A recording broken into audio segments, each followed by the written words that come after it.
I understand. I've lived it a long time, and I used to talk about the wobble. I would like to live life where I have better control of my wobble and can keep it at a high vibration and can notice those moments when the lions are coming. The way you do that is by looking at manifestations that you've already accomplished that you feel happy about and milking the appreciation that you feel, by acknowledging that some things have manifested that were at one time and maybe even for a long time still in a vibrational state, and when you chilled out about it, then it came into easier view.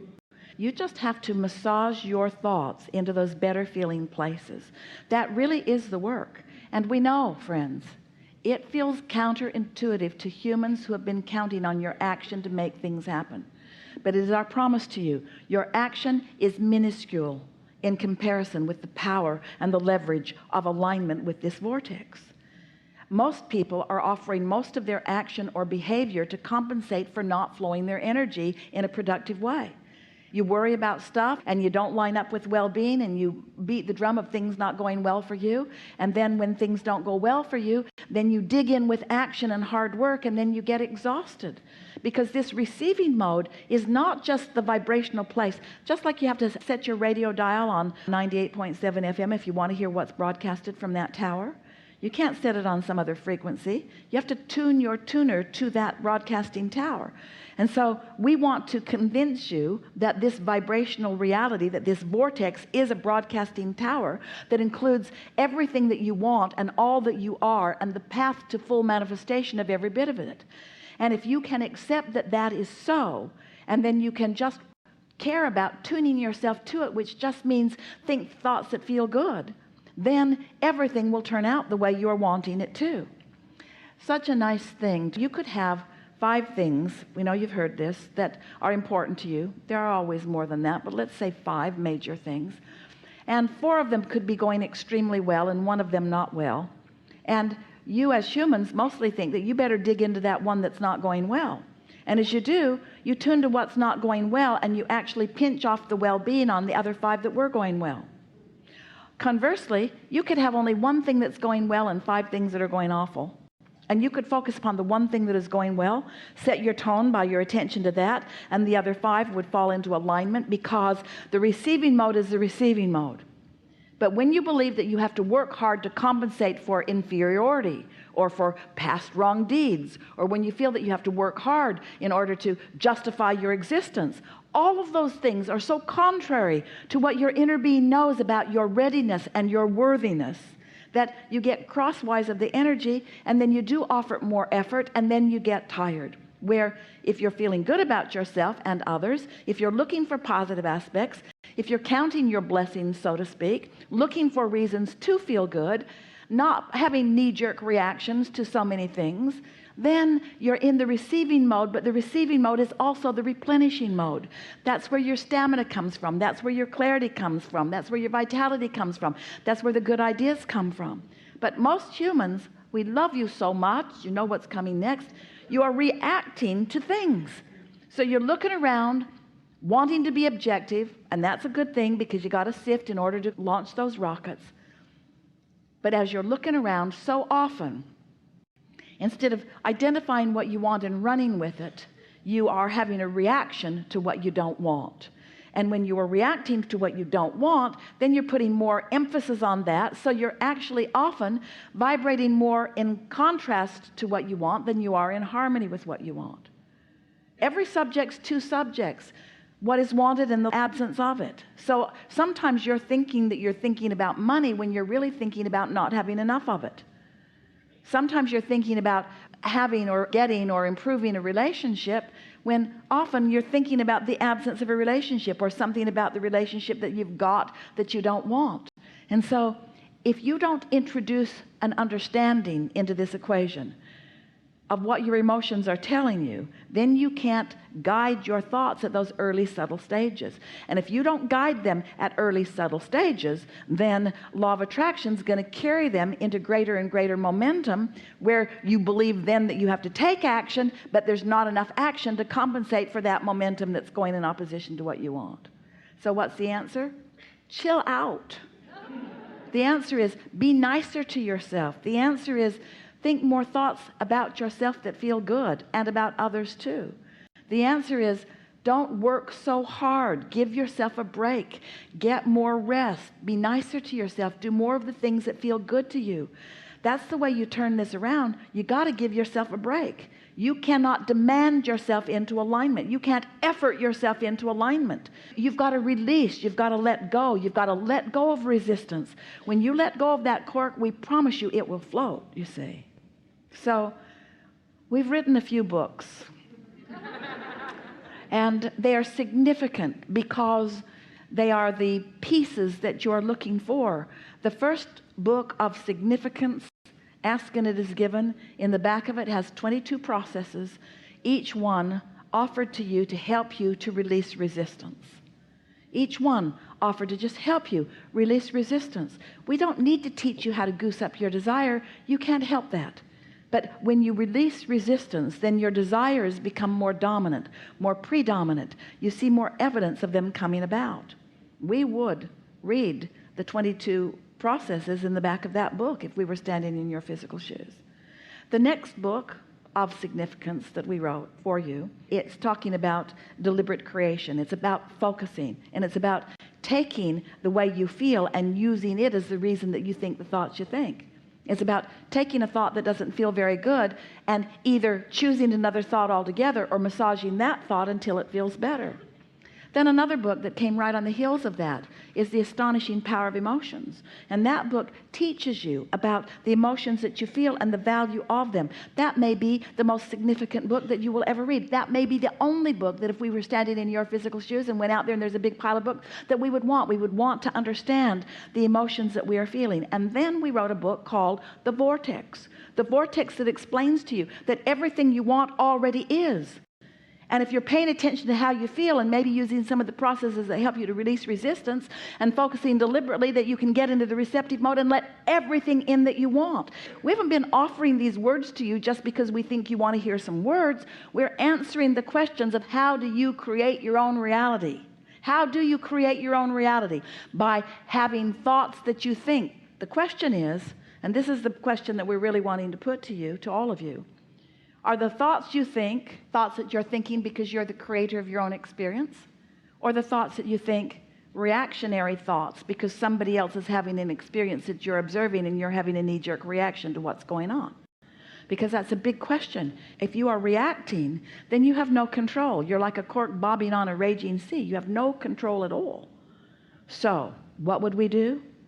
We'd put ourselves in bed tonight and we'd say, I am the creator of my own reality, and I like that. And then we would say to ourselves, and as I sleep tonight, momentum is going to subside because my thoughts are not going to be active, and law of attraction is not going to be reacting to my thoughts. However, law of attraction is going to continue to react to the thoughts of my inner being who never sleeps. So the potential of me waking up in the morning, the probability of me waking up in the morning, and the thoughts of my inner being about everything I want being dominant, very good possibility of that. In fact, it's a slam dunk. It's a sure thing. When I wake up in the morning, I'm going to feel the movement of what my inner being knows, and my beliefs are going to challenge it. But each time a belief challenges the path that my inner being has laid out for me to the success of joy that I seek, I'll feel some soft negative emotion. And when I feel it, I can adjust my thought right then and there. And if you will do that tomorrow and the next day and the next day and the next day, it won't be 30 days before you will have bridged your beliefs to be more in harmony with what your inner being knows to be. And you're going to have evidence all around you. Evidence all around you of breakthrough after breakthrough. And you know what a breakthrough is? A breakthrough is you breaking through your own resistance. Only two ways to have a breakthrough. Either really get that train going so fast that it doesn't matter what the wall of resistance is, your train's going to break through it. That's hard on you and your train. Or little by little release the resistance so there is no hindrance to who you are and what you're asking for. So now you understand the way creation, deliberate creation, works. You heard us. You understand it more clearly than you ever have before. And this body of people is understanding it right now more clearly than anybody has understood it before. You create your own reality by massaging your thoughts into emotionally good feeling emotions. That's it. That's really all that it is. That's really all that it is. I've heard it before. I've heard you say that, and I've tried going to bed at night and setting an intention. And now listen to what you're doing here, because you're beginning right now, even with all of that, to argue for your limitations just a little bit. Because we stacked up about 47 engines going that way, and then you said, I've tried it before, and I'm not so sure that it's working for me. I'm a good focuser, and it works when I go that way. It works that way too. But catch yourself doing that, in other words, and that was your knee-jerk. In other words, when we say you create your own reality, your knee-jerk, given the vibration that you hold, is, I'm not so sure about that because I don't think I would do things that I don't want to myself. That's a sort of knee-jerk reaction. And so we don't want you to heed our words or follow our words or do what we say. We want you to care about the way you feel and choose better feeling thoughts. So our question to you, to all of you, is how do you think you came to being willing to endure negative emotion? What's up with that? Why would you choose a thought that doesn't feel good when you could choose a thought that does feel good? Well, maybe it's because you wanted the contrast to help you really launch some rockets. Maybe you wanted to be a little hard on yourself so that you'd ask in a stronger way. Maybe you wanted to deprive yourself of what you really want for a while so that you really care about it. Sometimes you do that to your kids. You say, no, wait till your birthday or wait till Christmas. I want you to really want this before you get it, because then when you get it, you'll really like it. So you sort of train yourself to hold yourself apart from the well-being that would be there all of the time. But we're really putting a straightforward question to you, to all of you. Why would you, what would cause you to be willing to deprive yourself of feeling good? Why would you beat up on yourself? And the answer is, you don't like yourself very much. And the reason that you don't like yourself very much is because you've been looking to disconnected people to like you, and they don't like you very much. But it's not personal. They don't not like you because you're not likable. They don't like you because they're not in a likable mood. It's not personal. They're not depriving you of their love. They're just pinched off from their own love, so they don't have anything to give you. And everybody's going to give you what they're feeling. So if they're all pinched off and you say, look at me and give me something, they're going to give you something that you don't like. And then you're going to get used to what it feels like not to be liked. And all along, your inner being is loving you so much. Every time you're not being loved by someone, your inner being is loving you more because you're asking for it stronger. So the more Source loves you, and the more you don't let yourself feel the love of Source, and the more you look through cracks of others for them to love you, and the more you become dependent upon them, those flaky human friends, they're just not consistent. They're so fickle. Oh, they'll love you if you'll do everything that they want you to do, but boy, you better not let up for a minute, and their love for you will stop because it was contingent upon you pleasing them, because we love you so much. But you've got this backwards, and you've had it backwards for quite a while, haven't you? But when you get it turned around and you begin to accept that when I feel love, that means I've opened the conduit, and the love that is me is flowing through me, not through me only to others, but through me and to me and through me. When you're loving someone else, do you know who receives the greatest benefit of your love? You do, because your valve's wide open and every cell of your body is resonating with the love that is flowing through you, you see. You got to stop looking for lovables in order to love. You got to love just because that's what you do. You love.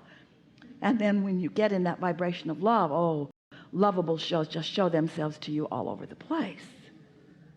So the question is a very powerful one. Why would you deprive yourself of feeling good?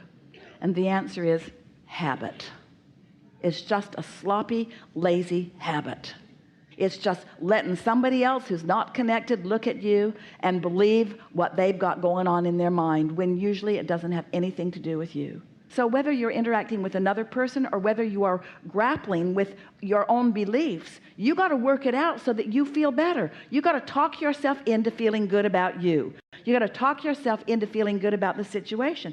And it's really worth it. It's a big payoff, because when you keep your valve open no matter what, then good just keeps flowing to you. But if you pinch your valve off for some petty little reason that really isn't important, because you've got some beliefs that you've been dragging around that haven't served you that well anyway, then life can be a sort of hard road. Yes? This seems like an exceptionally good time for a segment of refreshment.